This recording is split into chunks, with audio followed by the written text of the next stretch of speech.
Ladies and gentlemen, I think it's time to call up the graduate students from the Global Governance and Human Security program here at UMass Boston.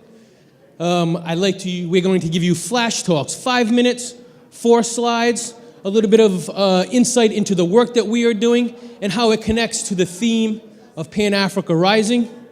I'd like to begin to call up our panelists. First, Ellen, please. Milimu, Ellen, come on up. Next, Balkissa Diallo. Balkissa, please come on up to the stage. Ladies and gentlemen, graduate students, flash talk speakers, walk on up to the stage. Here we are.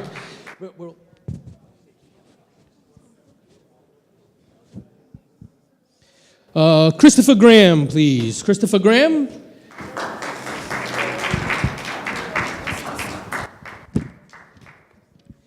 Gifty Jackson. Gifty, come on up, please. Anatole France Pitraporia to the stage.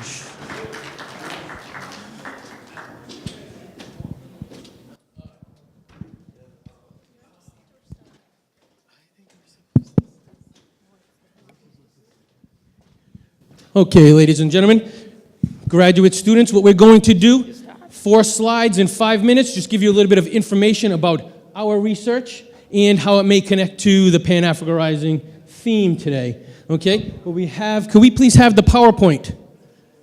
Thank you very much. This is the lineup. We've got Gifty leading off. I will followed by Chris, Anatole, Balkissa, and then Ellen. Thank you very much. Please give us your attention. My name is Gifty Jackson. I'm a graduate student in the sociology department.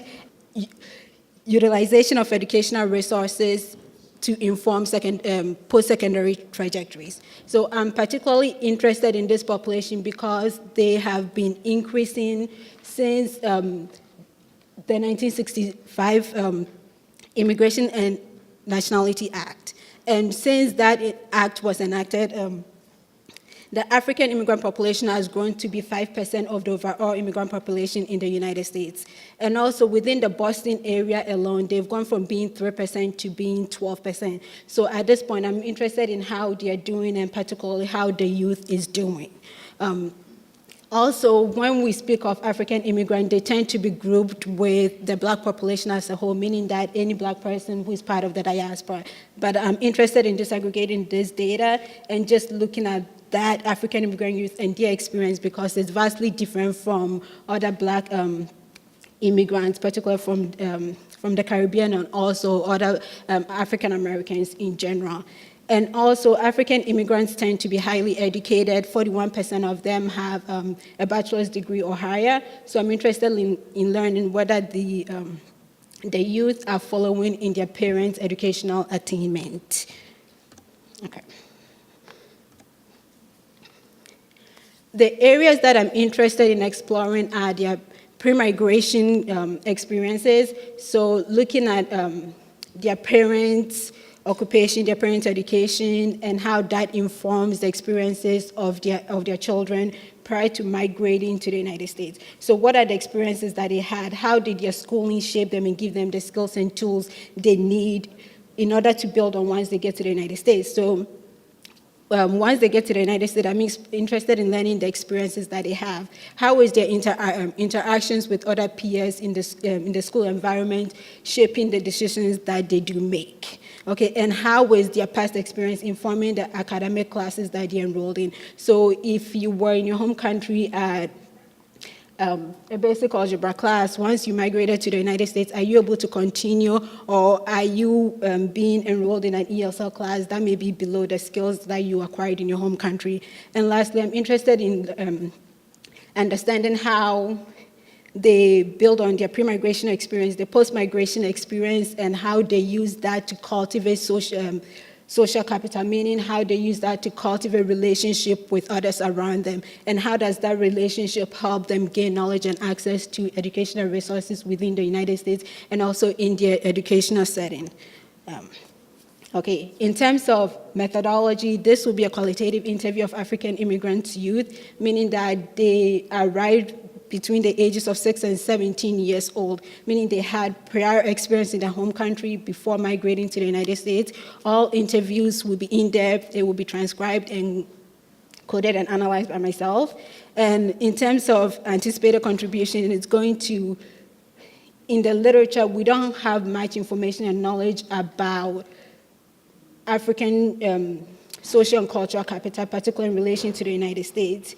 And that is coming from Baudry. And since this is 5 minutes, I can't get into that. So I'm interested in looking at that. I'm also, once they get into the United States, I'm interested in learning their experience. And that experience is mainly based about accent and how that is treated and how that informs the experience. So that's an aspect that I want to also contribute to the literature. And lastly, whether the academic achievement is on par with their parents. So those are the 3 main areas that I hope to contribute to the academic literature. That's it.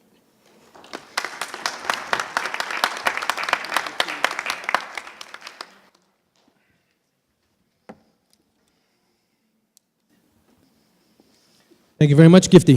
Very interesting. Okay, ladies and gentlemen, I want to talk to you a little bit about my dissertation research and a new question that I'm pursuing. Looking at Pan-Africanism, framing the African mining vision with new development within the new developmental regionalisms framework. My research, I took a look at global governance initiatives, in particular the Extractive Industries Transparency Initiative, and I looked at how that policy was implemented in one country. I went to Mali, West Africa. And I looked to see how that policy was implemented and what were the implications for human security at the local level in the mining affected areas of the Sikasso region of Mali on the border of Burkina Faso and the Ivory Coast. And in the course of that, the Extractive Industries Transparency Initiative, you may or may not know, but I tell people that it's probably the most well-known of the global governance initiatives focused on good governance in the extractive sector. And in the process of doing this, I took a look at, again, the top-down implementation of this policy, but what I was really looking at is examples of African agency and looking at actual bottom-up policy reverberations. So what I did is I talked to stakeholders in the extractive industry from both government, corporations, and civil society actors. And what I have found with the civil society actors is that there's many of them using agency, working within the Extractive Industries Transparency Initiative to make connections at the national level, but also at the local level, and building capacity with local politicians and administrators, mayors and prefects to build capacity for good governance within the extractive industries. A second aspect of it is there are transnational NGOs and local domestic NGOs working to develop local development plans within villages and then submit them to the corporations so that they can work on these development projects. And that's something that the African Mining Vision looks for. The African Mining Vision is a continental program which is billed as being a new contract based on economic development based on the extractive industries, okay, and mining. So it's within this framework that I present the issue. So I'm looking at this within the resource nexus. The resource nexus is a term that comes out of Andrew Speed et al. 2015. And what it does is it looks at the connections between the resource affected communities, the corporations, the value chains, and then the consumers. Now, what I have found, that top picture on the left is the outside of one of the mines that I had visited. And what I have learned from my data is that the mining activity competes with food production and water access in those areas. Okay? What you see those barrels there, the water has to be trucked in to the local communities. And that's one of the houses that I had stayed at, and they have to pick up their water. So the top there is rice paddies, so food production and water access, actually has difficulty with the mining sector because the mining sector has issues with polluting water, and also the dust actually harms crops. And then this can eventually lead to conflicts. And we need to talk about ways to undermine these negative externalities and work. And again, it's all about the development plans at the local level. So looking at the Africa Mining Vision, as I already mentioned, it's supposed to be based on a contract. What the Africa Mining Vision does is it wants to offer capacity building to nations, countries, so that they can build country mining visions, and they can work within stakeholders. My work looking at the local level of natural resource governance, okay, I see potential for work between those local NGOs, the transnational NGOs, and the national level with help from the African Union, this capacity building that they want to build, and work on these country mining visions, but link it to the local development so that you have stakeholder and ownership. Locals can use agency to drive development locally. And what this would do is that it could work on a lot of the sustainable development goals. And what I want to show you up there, again, as I mentioned, my original work is looking at the Extractive Industries Transparency Initiative. And if you look at Africa, there are 52 states who are EITI member states, and Africa has 26 of them. And I'm done. Dr. Timothy Shaw, Shaw 2012, talks about Africans being at the forefront of these new global initiatives. And what I had, and he also talks about developmental regionalisms. And what I looked at is I see an almost contiguous connection between all of these EITI states. The connection between the EITI and its work on good governance, the Africa Mining Vision, if countries, if states were to start to put more emphasis and look at the nexuses between those two, they really could create plans to, again, address the Sustainable Development Goals. And this is some new research that I'm looking at. What I want to look at is where are countries making these connections and driving these visions, and where they may not be, and then what are the dynamics that need to be put in place in order to expand the African Minor Vision across the continent to create a developmental regionalism. Thank you very much.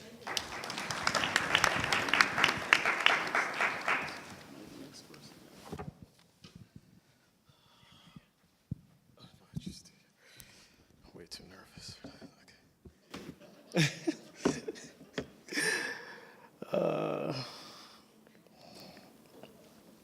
Okay. Thank you, fellow panelists, audience. So today my talk is on resilience algorithms, combating climate change migration in Sub-Saharan Africa. I'm Christopher Graham, and I am a PhD candidate in the Global Governance and Human Security program here at UMass Boston at the McCormick Graduate School. And so as we consider the idea of Pan-African rising, it is a call to action to document, to discuss, to illuminate the phenomenal progress the continent and diasporic Africa, or global Africa, has made to address some of the most pressing and complex challenges that face our time. And so this study explores the intersection of climate change and migration, or the environment and migration, and focuses on how resilience building has been fast-tracked through the use of technology and knowledge collaboration to push forward these different initiatives and agenda that affect climate and migration. In 2007, almost a drought, a relentless drought at the Horn of Africa caused severe security, water shortages, and distorted crops, and exposed Kenya, Somalia, and Sudan to chronic food insecurity. The World Bank predicts that 86 million people in sub-Saharan Africa will be displaced permanently due to changes in climate. And considering that 70% of the sub-Saharan African economy is concentrated in agriculture, whether primary or secondary level industry around that, then climate has an impact on livelihood. And so there is a vicious cycle, and one of the things I want to point out in this presentation, and just in general, that migration is not a bad thing. The idea of moving to another location is a part of resilience. It's not a bad thing. But the challenge is for those who are unable to move due to whether economic reasons or because of health and other challenges, the idea of building out resilience, the ability to adapt to these changes in environment as a result of to not move is important. So I focus on five key cases in climate change migration resilience. I look at the Country Resilience and Fragility Assessment Tool, which is developed in collaboration with the African Development Bank, along with international partners as well as local organizations, to collect data across African states on addressing issues of fragility, where these different communities are in need. And so that's a big part of data collection and monitoring, which is important in fighting these challenges that affect the livelihoods of communities and families. There's a DRIFI program, ADRIFI, which is Africa Disaster Risk Financing. So this is an initiative that is in partnership with the European Union as well as the African Union. And they have developed this fund, basically, that provides security or insurance to countries that have to mitigate when disasters happen. If you are paying attention to the news around the environment, there is, in Africa, there's the Green Wall Initiative for the Sahel region, as well as for the Sahara, which is the idea of around 20 countries are participating in this, or 21, and their plan, and they've raised already promised $80 billion to build out this wall along the Sahara, the northern borders of the Sahara, to bind the soil there to prevent increased desertification. There's Climate Smart Beans project, which is building climate sensitive or climate smart beans that are used, and particularly in Uganda, a lot of their nutrition, around 40% of that is based around beans as a significant protein. And that the beans are created that they use less water to grow, which is particularly important. Weather stations are also developed in Uganda to monitor the weather, and these are popping up all throughout, and so it makes it better for predicting changes in when severe weather and regulating planting and reaping seasons. There's a Kenya Water Fund, and that has been an initiative that has been developed through the government, the Ministry of Environment in Kenya, and in collaboration with other community-based groups and subnational organizations. And that is where they have kind of put out a call for different investors to invest, producing money to increase water security. And we know that that's a big issue for Kenya at this point. And that is my talk. Thank you.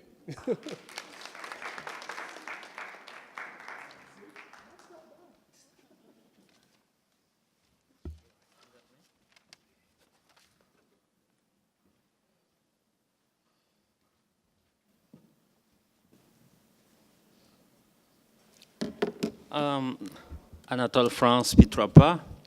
My study examines the issue of security in Africa, and obviously Africa needs to build its military capacities so that it can protect its people and secure its borders without having to rely on external interventions for that. At the same time, we realize that the nature of threats is evolving on the continent, and that tanks and bullets are not always efficient in dealing with some of the new threats that confront the continent, and this includes violent extremism, which is a major issue in the Sahel region, where this study will be geographically located.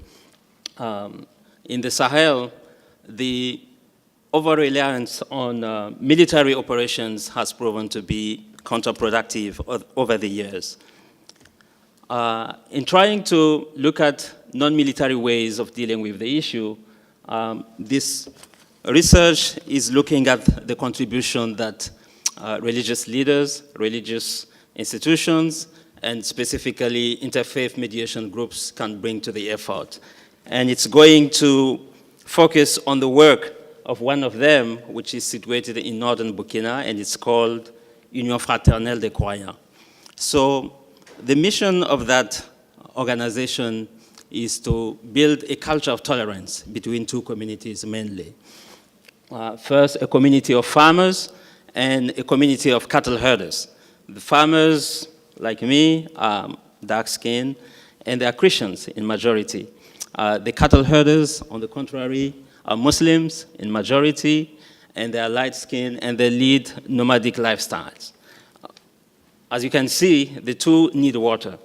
And we are situated in a very dry area in the country, so water is scarce, and access to water is often source of conflicts. And in the process of that conflict, if you throw in religion, ethnicity, skin color differences, it escalates. And you have violent extremist groups in the neighborhood, including Boko Haram and Al-Qaeda in the Maghreb Islamic. The Al-Qaeda in the Maghreb Islamic, they kind of watch over those opportunities, because when there are communal violences, for them it's an opportunity to bring their own agendas to come and recruit members. So what UFC does is to try to prevent those contamination processes. And what do? They bring the youth from different communities, whether cattle herders or farmers or any other community from different backgrounds, ethnicity, religion. They bring them to the center and they give them religious guidance. On top of that, they provide them with economic opportunities. And one of the things that they do is teaching them how to build a dam. You guys are fighting for water. We are going to teach you how to build a dam so that you can have water for your activities. And when you are working together to build a dam, you learn how to cooperate. You learn how to trust one another. You learn how to solve the conflicts that will, emerge from working together. And you are going to build some form of resilience to, the tendency to go out and side with violent extremist group because you need help to fight the other group. So what this research does is look at which part of the methodology used by UFC is the center that I'm talking about, is making it effective in its mission. Is it the fact that it provides religious guidance? Is it the fact that it's giving the youth economic opportunity? Or is it the combination of the two, religious guidance and economic opportunity? Is it that makes their work effective? So obviously the methodology of UFC is limited because it follows a bottom-up approach, which takes time. It takes time to change culture. And the scope is limited vis-a-vis the scope of violent extremism in the Sahel region, and it's not scalable. It's not replicable. You cannot replicate it. But at the same time, I believe there are some strength in it because it's highlighting the role of religion as a source of peace. Religion is not always something that causes conflict, but its positive sides can be used to create unity. And it's looking at the agency of those local communities in terms of, bringing solution to a global problem. And finally, it's focusing on the issue of recruitment, which is important in fighting violent extremism. Thank you for your attention.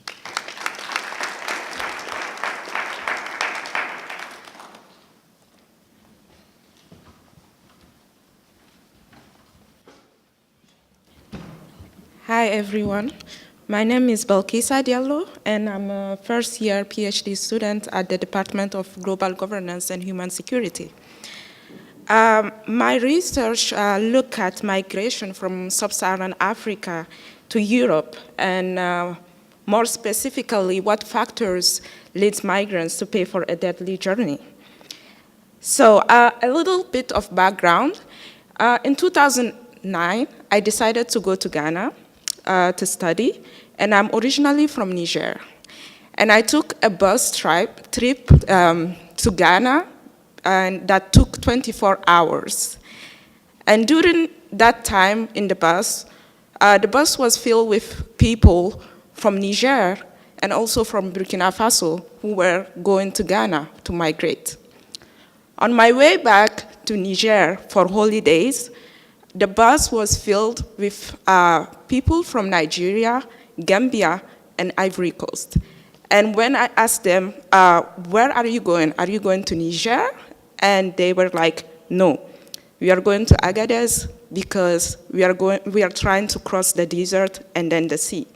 So I found it really intriguing and interesting how these different migrations are happening within Africa, because you have some internal migrations and then you have external migrations of people living. And I got interested in the topic, and I'm happy to have the opportunity to study it. So now let's look at the nature of these migrations. So as you can see on the map, most migrants from West Africa come from Ivory Coast, Mali, Senegal, and Nigeria.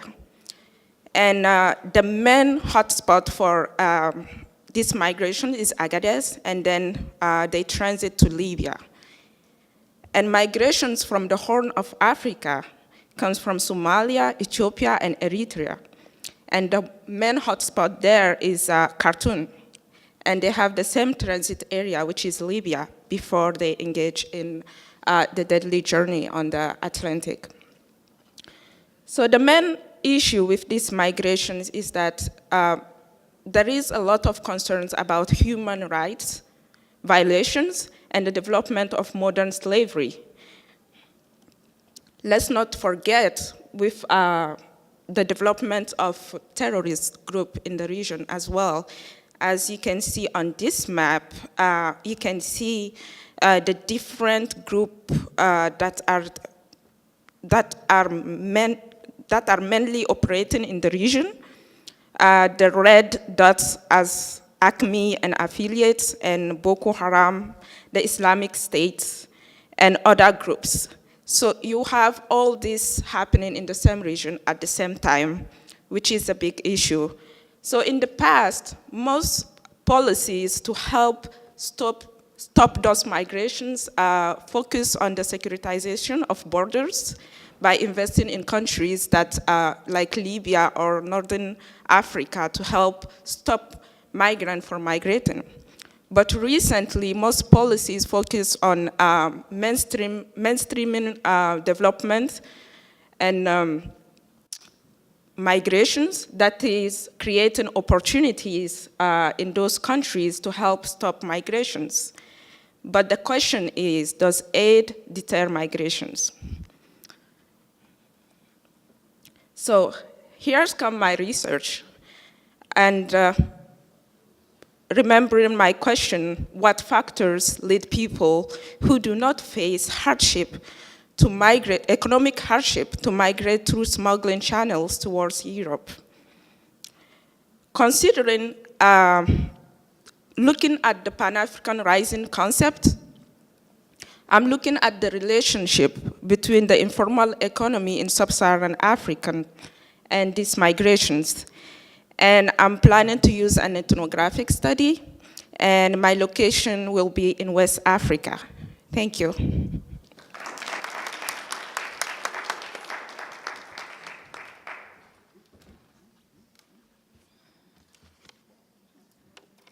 Good evening. My name is Ellen Busolo Milimu.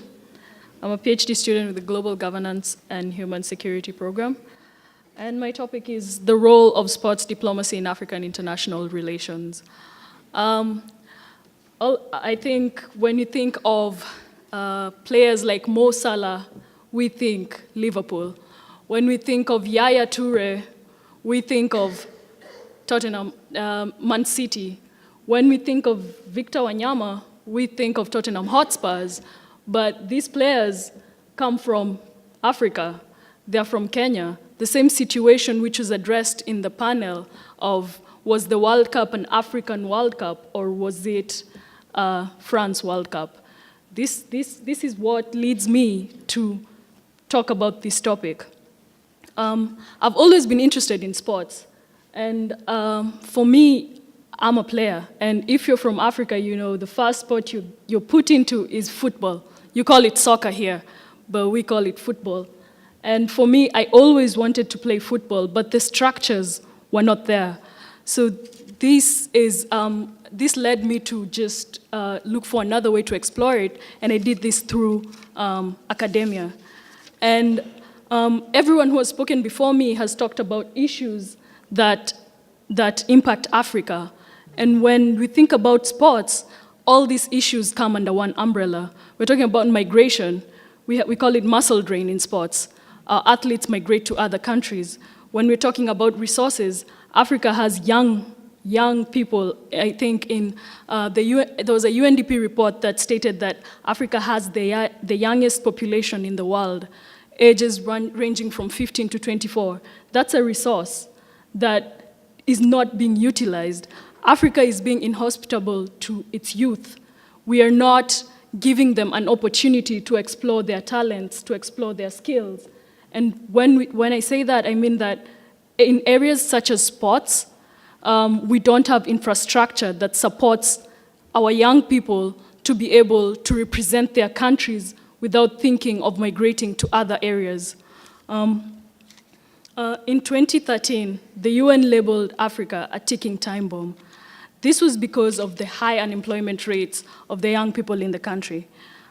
These unemployment rates results to criminal activities, joining of terrorist groups. And instead of this, our governments can sit together and come up with a strategy that will benefit all of Africa, while at the same time uplift Africa within the international system. When we think of Africa, Africa has the opportunity and the space and the brains to come up with brilliant strategies. In peace and security, we've come up with the African Peace and Security Architecture, an institution that has thought of every level of the problem that Africa faces in peace and security. If we can come up with something like that for sports, we can be able to give our youth an opportunity to cultivate within themselves the skills that they need and to be able to represent their countries without having being forced to change their identities and represent other countries. So when I say sports diplomacy, I mean sports diplomacy is a means to influence diplomatic and social political relations.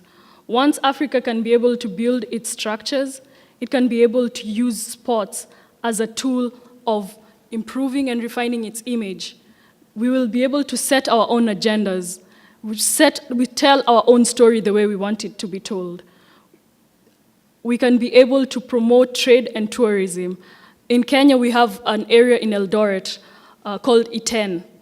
This area, when you think about Kenya, you think of tourists coming to see the animals. But we have marathon runners from other countries who come to Iten to train in the conditions that our athletes run in, to try and condition themselves so that they can be able to compete at the level of which Kenyan marathon runners run. So if Africa can be able to actually strategize and use the resources that it has, we can be able to achieve the vision that we are talking about today, Pan-African Rising.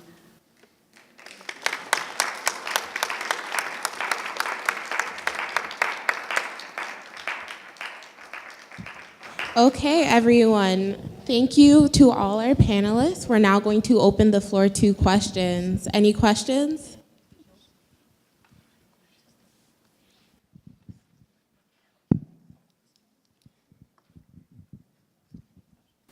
Hi, good day. So my question was going to be posed to three persons because I think three persons spoke about migration. So one of the things you guys mainly focused on what the countries can do, but I just wanted to ask, what can host countries do, or what do you believe are their roles to assist the efforts to combat these forms of migration?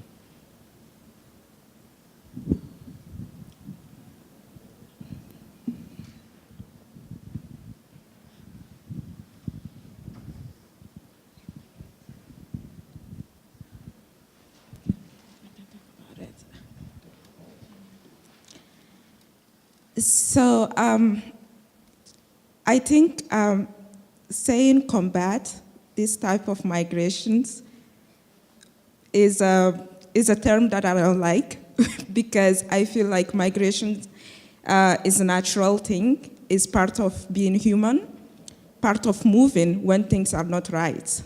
So from the countries that they are at the receiving end, I think collaboration with countries that are kind of producing the migrants will be a good approach. Right, thank you. And yeah, so I think that's, so just as my fellow panelists said, yeah, migration is a part of human identity, right?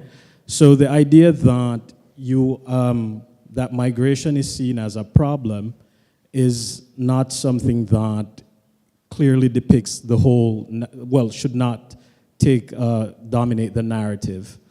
So one project that I came across in my own research on climate change migration is that the European Union has created this fund that so they pull together the money and the resources to give to countries where the majority of these migrants out from Africa are coming from, to encourage those migrants to actually stay in their communities and to rebuild their communities. But I do think that can be problematic because it depends on the extent of the challenge or how of the environment, of their livelihoods in those communities. So that's one of the ways that they have been partnering with this partnership between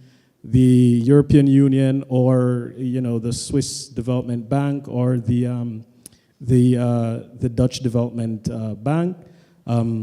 So there's this type of collaborative partnership, not only in terms of organizations, but also in terms of scientific research and in terms of policy making. So there is kind of this partnership that's happening, and that's one of the ways. But I think it's important for those countries, the host countries, receiving countries, to put the money where their mouth is. So, yeah.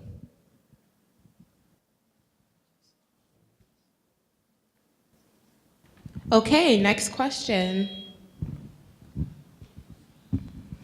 Hi, my question is specific to Ellen. Thank you for the presentation to all of you.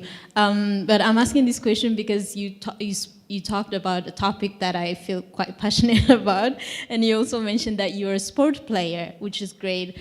Although your presentation focused more, or I think your dissertation focuses more on Africa being a producer of sports and how can it utilize sport to diplomatic relations. That got me thinking about, okay, how about Africa being a sports consumer?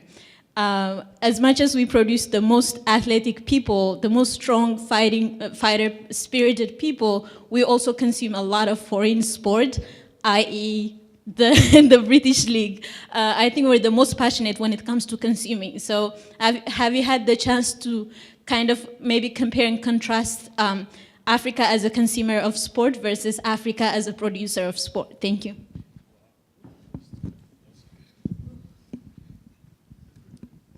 Wow, that's interesting. What I know and one angle I've been able to look at, so before I came here, I worked briefly as a sports journalist in my country, and I know that, so in Africa, we have a situation whereby the population, or especially in my country, let me talk for my country, Kenya. I come from Kenya. So in Kenya, we have a situation whereby people love sports, right?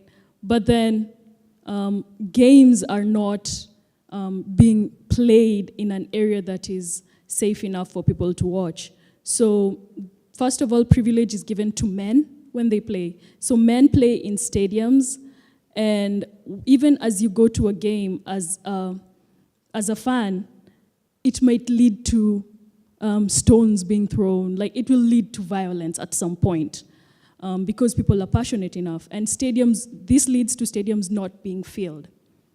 Women tend to play in the backfields. Even the women's league plays in a really muddy place. They're not given the same opportunity as the men. Whereas we see a situation whereby every Saturday and Sunday, people will pay to have a drink in a bar and watch the English Premier League. The other thing I also noticed is that if we have Kenya hosted the Youth IAAF Championship, I think in 2017, if I'm not wrong, and it was the last one. And Kenya was given the opportunity to host this event.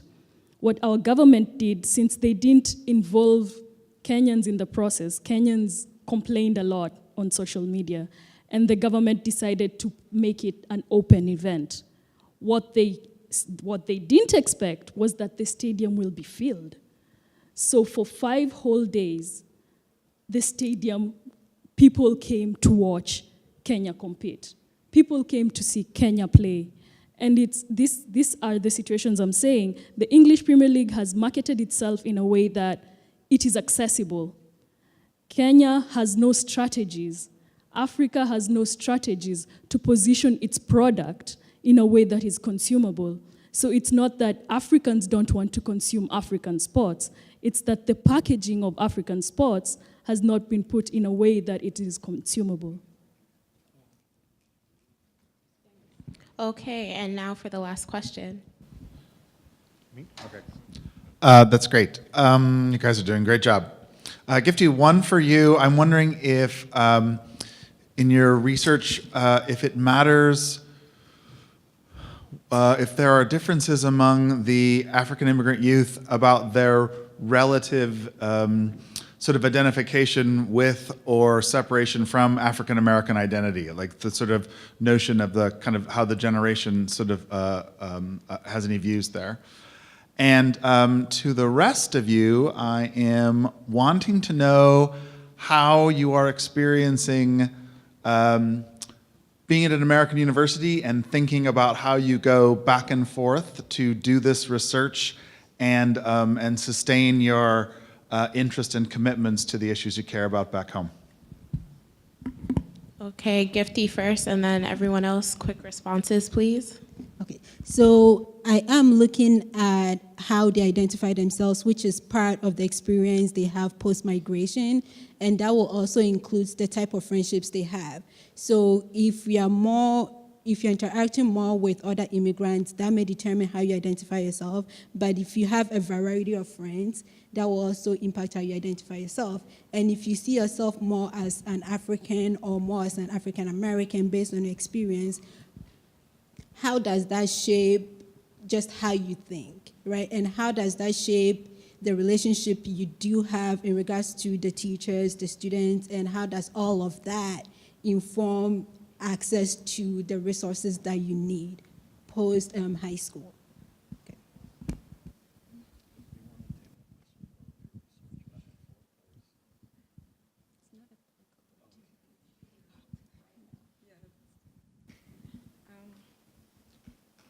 So responding to the question, I think like being an African here at an American university is like, I can't even describe the experience. I always say you have to stay here for a year to understand.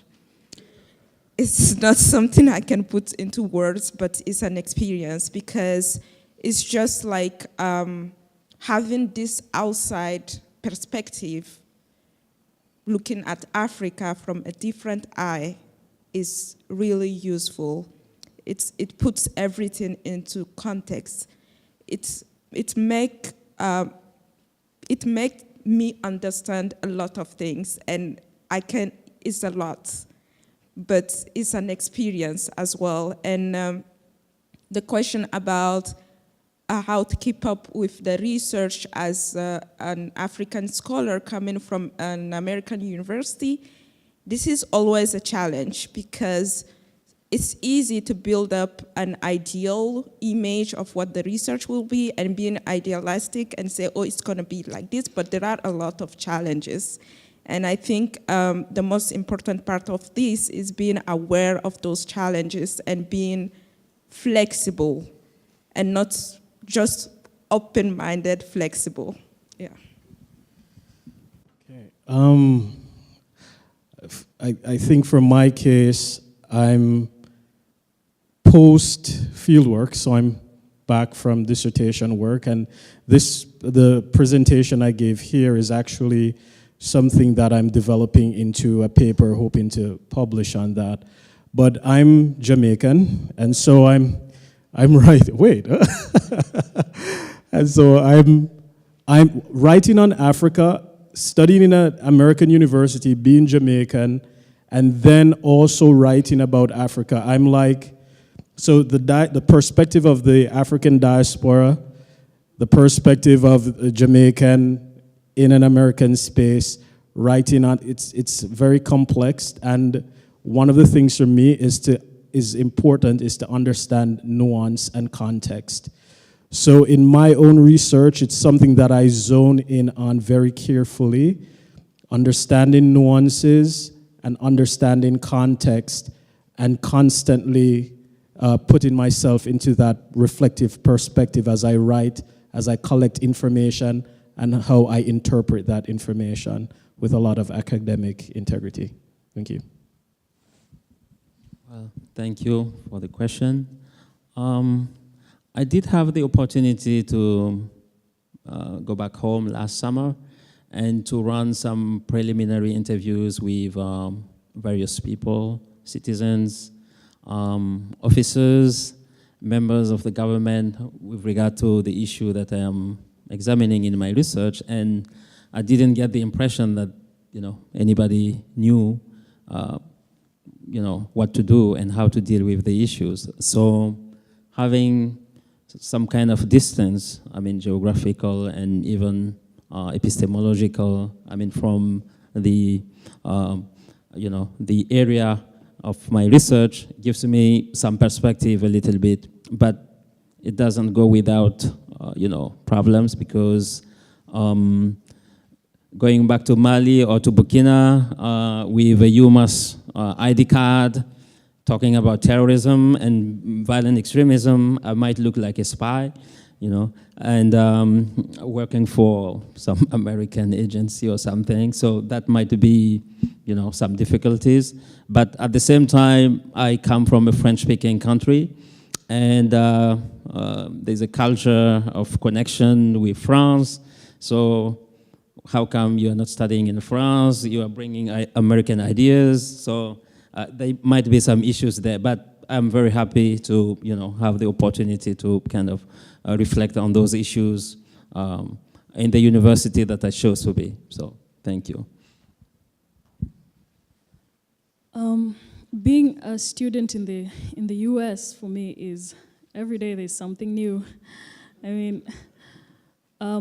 For starters, I like my program because in my cohort we're mixed. We come from different places of the globe, and so if you talk about, you get to get every perspective of everyone. What you assume is what everyone sees is not what everyone sees, because everyone comes with their own experience, and that informs what they say and what they speak about in class. So that has been very interesting. I'm dealing with a cold, better than I expected, so that's good. But in terms of my research, I find that being here has been, actually, it's good because it's given me distance from what I was deep into the sports system in my country. I knew everything, and so I had already formed opinions and I could not look at it objectively. But being here, I'm able to question some things. I'm able to come up with angles that I never thought about. And the topic I'm working on right now, it's like, so for my PhD, I'm looking at the gender dimension of global governance of sports in Africa. And just the other day you were sitting and you get in the news, they're talking about Semenya and the suppressants. And these are the issues that nobody ever thinks to question, nobody ever thinks to look at. And from one angle, it could be, well, it's just an LGBTQ question, but it's not. It's a situation whereby, on the one hand, they're telling our athletes, don't dope. On the other hand, they're telling you, use suppressants. So which rules do you follow? So it's like being away from it, you can be able to question what you want to look at, and you can be able to look at it objectively. And maybe when I go to collect the data, I'll be able to do that from a different perspective than I expected. Okay, thank you everyone, and thank you to our panelists for this great discussion, as well as giving us a glimpse of your projects. A few words from Dr. Edozie. Is this on? Okay, thanks. So I'm not going to close, I'm going to transition. We promised you a whole day, Africa Day, so this is the end of the day session. And so I'd like to thank you the keynote, thank you the panelists, and thank you the audience, and thank you the students for a wonderful day. Everybody's been saying it's been a wonderful day, but it's not over. And so I'd also like to invite you to the evening gala night reception, which begins in about 15 minutes. However, it is on the opposite side of campus in another of our beautiful buildings called the Integrated Science Complex. And, I promise you an African celebration that continues. We will have an opening with our keynote, our second keynote, and he is Zaki Zodu, and he's been sitting patiently right here. I had recognized you earlier in the morning, Zadi. He is a filmmaker from the Ivory Coast, and he's going to show some clips of his really fascinating film. His documentary film is called Black and Black, and it's subtitled African American and African immigrant relations, correct?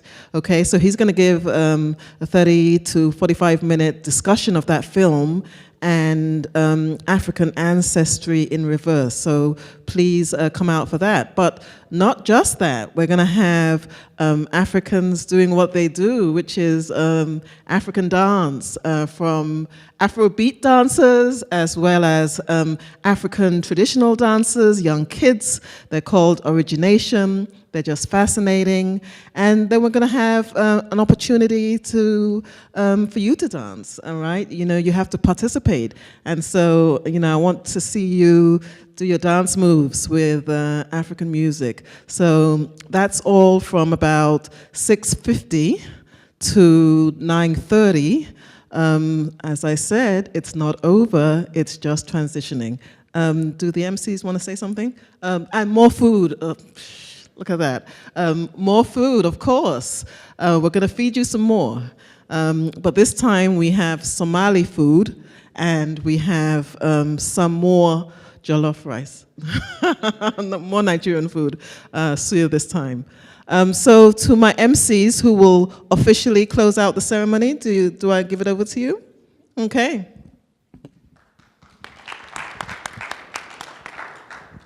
Okay, this concludes our speaker portion. So if everyone can exit calmly, and we will have someone begin to direct you to the Integrated Science Complex where you can get started and enjoy the food while we transition ourselves over there too. So thank you.